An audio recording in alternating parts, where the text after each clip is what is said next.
ఉన్నటువంటి ఇంత గందరగోళానికి నిరుద్యోగులు బలి కావాలన్నా?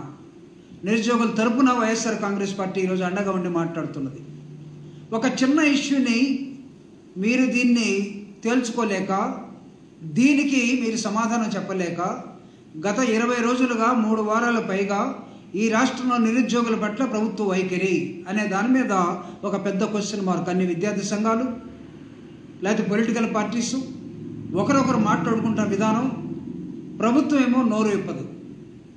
ఎడ్యుకేషన్ మినిస్టర్గా ఉన్నటువంటి మంత్రి ఒక మాట మాట్లాడతాడు, వాళ్ళ నాన్న ఇంకొక మాట మాట్లాడతాడు, వాళ్ళు పెట్టినటువంటి ఏపీపీఎస్సీ సెక్రటరీ కొంతకాలం ఎక్కడ ఉంటారో కనపడరు, ఎవరికి ఎవరు సమాధానం ఉండదు, గవర్నర్ ఏం చేస్తున్నాడో తెలియదు. అల్టిమేట్గా చూస్తే అంత మోసం మధ్య, అంటే ఇక్కడ ఒక వ్యక్తి ఒక అమ్మాయిని ప్రేమించి మోసం చేసి, లేకపోతే లాస్ట్కి యాసిడ్ పోసి, లేకపోతే గొంతు కోసి బయట ఎలా జరుగుతున్నాయో, ఈరోజు ఈ ప్రభుత్వం ఆడిన నాటకం ఎలా ఉందంటే, నిరుద్యోగుల గొంతులన్నీ ఒక ప్రేమికుడు మోసగాడు చేసినట్టుగా, ఒక ప్రేమికురాలు దానికి బలైపోయినట్టుగా ఈరోజు కనపడుతూ ఉన్నది. కారణం number 1, according to the article 315 of Indian constitution, భారత రాజ్యాంగంలో 315 ప్రకారం it provides for the establishment of the Public Service Commission for each state and union.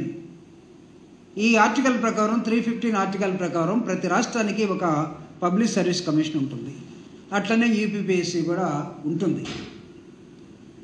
Public service commission ఉన్నంత మాత్రాన అది టోటల్గా అటానమస్ బాడీ అయిపోయినట్లుగా ఒక పోజ్ కనపడతా ఉంది ఈ రాష్ట్రంలో. దాన్ని నిర్మించేది ఎవరు? చైర్మన్ పెట్టేది ఎవరు? బోర్డు మెంబర్స్ వేసేది ఎవరు? ప్రభుత్వమే. ప్రభుత్వం, government is also a constitutional body. ముఖ్యమంత్రి జస్ట్ లైక్ దట్ ప్రజలు ఎన్నుకున్నారు కాబట్టి కాదు, ఒక ఆర్టికల్ ద్వారా వస్తాడు ఆయన. గవర్నర్ ఎక్కడో పైనుండి పంపినోడు కాదు. ఈ will also come and occupy his office according to one article.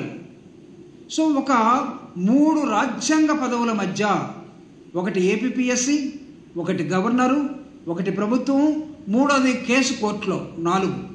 అంటే 4 రాజ్యాంగ సమస్యల మధ్య ఈరోజు చంద్రబాబు నాయుడు గారి ప్రభుత్వం, అంతకన్నా కూటమి ప్రభుత్వం ఒకరు మాట్లాడటం లేదు. వైరల్ ఫీవర్ వచ్చిందట. కూటమి హెడ్ ఎవరో మీకు తెలుసు.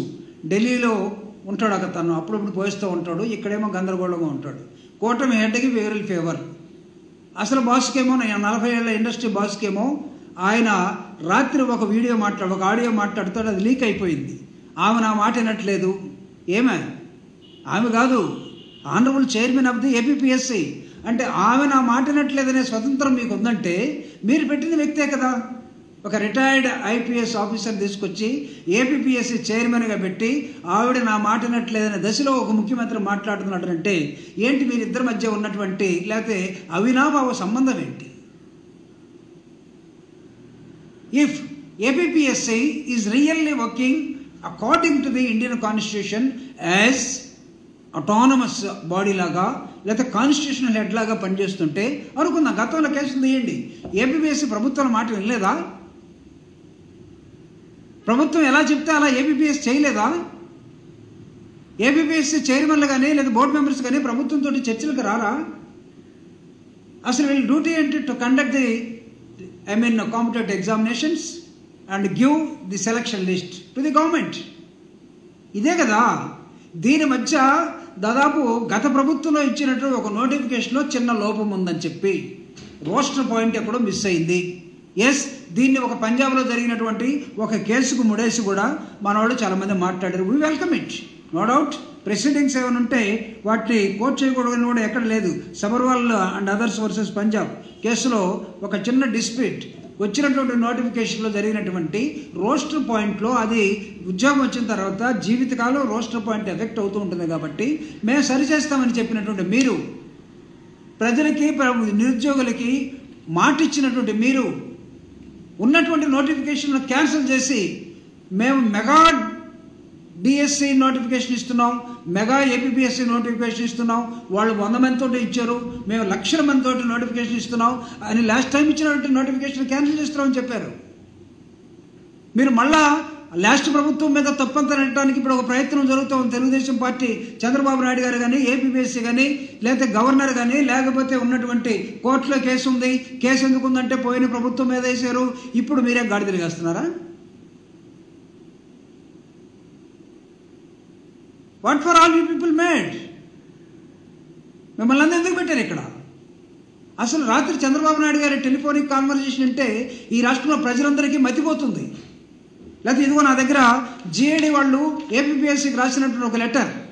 వీళ్ళు కన్వీనియంట్గా ఏమి రాస్తున్నారంటే ఈ ఏపీపీఎస్సీ ఎలా పనిచేస్తుందో, కోర్టులో ఉన్నటువంటి కేసుకి గవర్నమెంట్ ఏమనుకుంటుందో జిఏడి వాళ్ళు ఒక లెటర్ క్లియర్గా రాస్తే ఈ లెటర్కి సమాధానం ఇవ్వాల్సినటువంటి APPS chairman what she did. ఒక పక్క ఎడ్యుకేషన్ మినిస్టర్ ట్వీట్ చేస్తాడు, నో ప్రాబ్లం, ఎగ్జామ్ జరిగిపోతుంది అన్నట్టుగా, ఒక మీనింగ్ వచ్చేటట్టుగా. అంటే మీరు మాట్లాడుకున్న దాన్ని అర్థమైనట్టుగా మాట్లాడుకుంటే నిరుద్యోగులు, ప్రజలు కష్టపడి అర్థం చేసుకొని అమ్మ వీళ్ళు పరీక్ష పెట్టదలుచుకోలేదులే అని వాళ్ళు పోస్ట్పోన్ అయిపోతుందని వాళ్ళు కష్టపడి ఆ విధంగా అర్థం చేసుకోవాలి. కానీ తీరా రాత్రి వచ్చేసరికి ఆనరబుల్ సీఎం చంద్రబాబు నాయుడు గారు వాళ్ళు టెలికాన్ఫరెన్స్లో మాట్లాడుతూ మా మాట వినట్లేదు, ఇప్పుడు ఏం చేయాలి? కానీ ప్రభుత్వానికి అడ్డం తిరుగుతారా? ప్రభుత్వం అంటే ఏమనుకుంటున్నారు అంటే మొన్నగానే అన్నీ ఇస్తామని చెప్పి ఇవ్వలేకపోతున్నాం. ఇది ఏపీపీఎస్సీ కూడా మీరు ఇచ్చే సరుకులు కాదు, రేషన్ బియ్యం కాదు, ఇది లేకపోతే మీరు ఇచ్చే పెన్షన్ కాదు. ఏపీపీఎస్సీ మీరు ఇచ్చే 45 సంవత్సరాల ఇది కాదు. వేరే ఏపీపీఎస్సీ ఉద్యోగాల కోసం సంవత్సరాల తరబడి క్వాలిఫికేషన్ ఉన్నటువంటి నిరుద్యోగులు పోటీ పడి చదువుకొని కోచింగ్లు తీసుకొని జీవితాన్ని పణంగా పెట్టి తల్లిదండ్రుల దగ్గర డబ్బులు తీసుకొని పట్టణాలకు వచ్చి కోచింగ్ సెంటర్లో చేరి ఎగ్జామ్ టయానికి కొంతమంది గర్భిణులుగా ఉన్నటువంటి వాళ్ళు, కొంతమంది పెళ్లి చేసుకునే వాళ్ళు, కొంతమంది ఏమి లేనటువంటి వాళ్ళు, తల్లిదండ్రుల ఆశలు, వీళ్ళ నిరాశలు, వీటి మధ్య వచ్చినటువంటి నోటిఫికేషన్ ప్రిపరేషన్ తీరా నోటి దాకా వచ్చి ఎగ్జామ్ రాద్దాం అనుకునేసరికి గందరగోళం.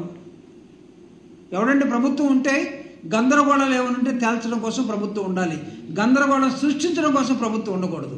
ఒకవేళ అలాంటి ప్రభుత్వం ఉందంటే